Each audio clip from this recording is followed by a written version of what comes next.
Investigators have been surveilling murder suspect Hans Reiser, but so far, the computer genius has managed to elude them at every turn.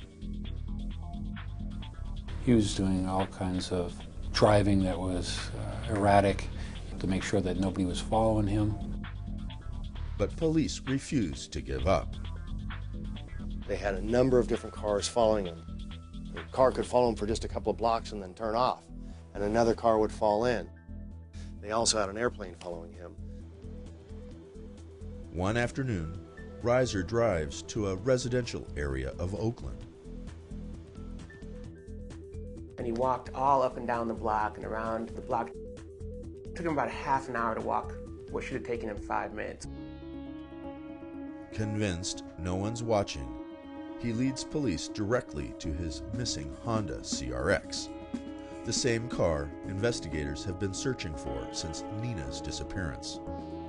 After driving the elusive vehicle to a more remote parking spot, Hans runs to his mother's house a few miles away, and police move in. When the car was searched, the first thing you notice about the car, it's only a two-seater, 2 bucket seats. The front passenger seat was gone, completely missing. Who drives around with the front passenger seat of their car missing? Quite a suspicious and incriminating circumstance.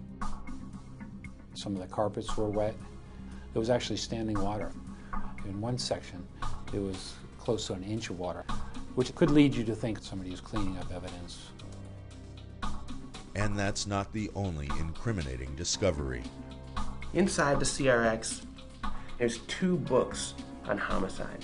And one of the things that book says, specifically, is that a murder is very rarely solved without a body.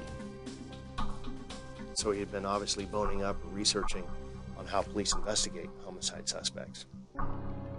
Investigators take Hans into custody, just in the nick of time. He's carrying like $9,000 in cash and his passport. Inside his fanny pack, another clue. He's taken the battery out of his cell phone, which was very consistent with how Nina's cell phone was found in her vehicle. 6 weeks after his wife vanished, Hans is charged with her murder. You know, when you take a look at Hans, he's not the kind of guy who you would probably initially think, oh, there's a killer walking down the street. He's very unassuming looking, he's bright, he's not menacing. He's not your typical murder defendant. The Hans that I used to know would have never stooped to laying hands on a woman. That he would kill the mother of his children. I wanted him dead. I wanted to end him. But there's still a good chance Hans could beat the charges. When I first got this case, I thought, how in the heck am I going to prove the crime of murder when I don't even have a body? We learned that this would become a so-called no-body case, in which the victim is purportedly dead, yet we have no concrete proof because we have no body. It's not unheard of, but it's rare.